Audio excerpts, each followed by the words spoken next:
কল্যাণী ইউনিভার্সিটির আন্ডারে নদিয়া এবং মুর্শিদাবাদ জোনের মধ্যে যে সমস্ত কলেজ রয়েছে, প্রত্যেকটা কলেজে তোমরা যারা থার্ড সেমিস্টারের পরীক্ষা দিয়েছিলে, তো তোমাদের থার্ড সেমিস্টারের রেজাল্ট কিন্তু আজ কিছুক্ষণ আগে কল্যাণী ইউনিভার্সিটি থেকে পাবলিশ করে দিয়েছে। তো আমি তোমাদের এর আগের ভিডিওটাই বলেছিলাম যে এই মাসের মধ্যেই তোমাদের পরীক্ষার রেজাল্ট পাবলিশ হবে। তো পরীক্ষার রেজাল্টটা পাবলিশ হয়ে গেছে। তো কিভাবে তোমরা নিজেদের মোবাইল দিয়ে খুব সহজেই পরীক্ষার রেজাল্ট দেখবে এবং পার্সেন্টেজ কীভাবে বের করবে সেটাও আজকের এই ভিডিওতে আমি তোমাদেরকে বলে দেবো।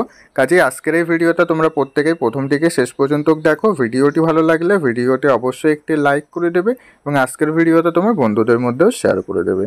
তো রেজাল্ট দেখার জন্য সর্বপ্রথম তোমাদের নিজেদের কলেজের ওয়েবসাইটে চলে যেতে হবে। সেখানে যে রেজাল্টের অপশন রয়েছে সেখান থেকে পরীক্ষার রেজাল্টটা দেখতে হবে। তো বলে এসে সার্চ করবে রানাঘাট কলেজ। রানাঘাট কলেজ বলে সার্চ করলে এখানে দেখো একটা অপশন রয়েছে এক্সাম রেজাল্ট। এই অপশনটার উপর যদি তোমরা ক্লিক করো, তোমাদের সামনে দেখো রেজাল্টের ওয়েবসাইট খুলে গেছে। এখান থেকে এবার তুমি কোন রেজাল্টটা দেখবে সেই রেজাল্টের উপর চাপ দেবে। এখানে সব রকমের লেখা আছে, BA honours, BA general, BSc honours, BSc general, BCom honours, BCom general. তো এবার তুমি যেই রেজাল্টটা দেখবে সেই লেখাটার উপরে ক্লিক করবে। সেখানে ক্লিক করলে তোমাদের সামনে এই এক্সেল ফাইলটা ডাউনলোডের অপশন দেখাবে। তো এটাকে ডাউনলোড করে নেবে। ডাউনলোড করার পরে তোমাদের মোবাইলে এক্সেল ফাইলের যে অ্যাপ রয়েছে WPS অ্যাপ, তো সেই অ্যাপটা ওপেন হয়ে যাবে। অ্যাপ ওপেন হয়ে গেলে সেখানে তোমরা উপরের দিকে একটা সার্চের অপশন পেয়ে যাবে। সেই সার্চ অপশনে তুমি তোমার রোল নাম্বার লিখতে পারো অথবা রেজিস্ট্রেশন নাম্বার লিখতে পারো। যে কোনো একটা লিখে সার্চ করবে। সার্চ করলে তোমার নাম চলে আসবে।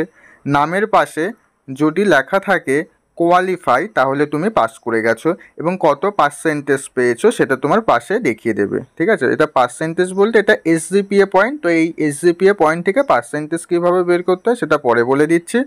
আর যাদের রেজাল্টের দেখাবে সাপ্লিমেন্ট, তার মানে তোমরা কোনো একটা সাবজেক্টে সাপ্লি পেয়েছো।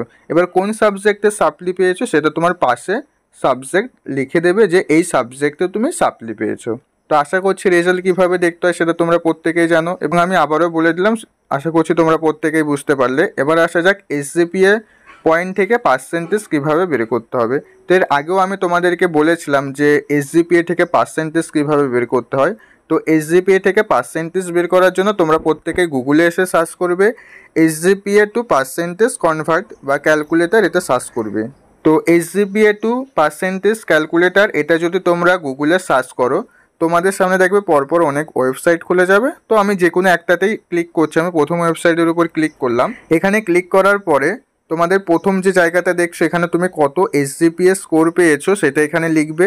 লেখার পরে এখানে যে ক্যালকুলেটের অপশন দেখছো এখানে তুমি যদি ক্লিক করো তোমার সামনে তোমার কত পার্সেন্টেজ হলো সেটা দেখিয়ে দেবে। ঠিক আছে, এইভাবে খুব সহজেই পার্সেন্টেজ বের করতে হয়। তো আশা করছি বিস্তারিত তোমরা প্রত্যেকেই সমস্ত কিছু বুঝতে পারলে। তো ভিডিওটি ভালো লাগলে ভিডিওতে অবশ্যই একটি লাইক করে দিও এবং কে কে পাস করলে অবশ্যই ভিডিওর কমেন্টে জানাবে। তো আবার দেখা হচ্ছে পরবর্তী ভিডিওতে। তোমরা সবাই ভালো থেকো।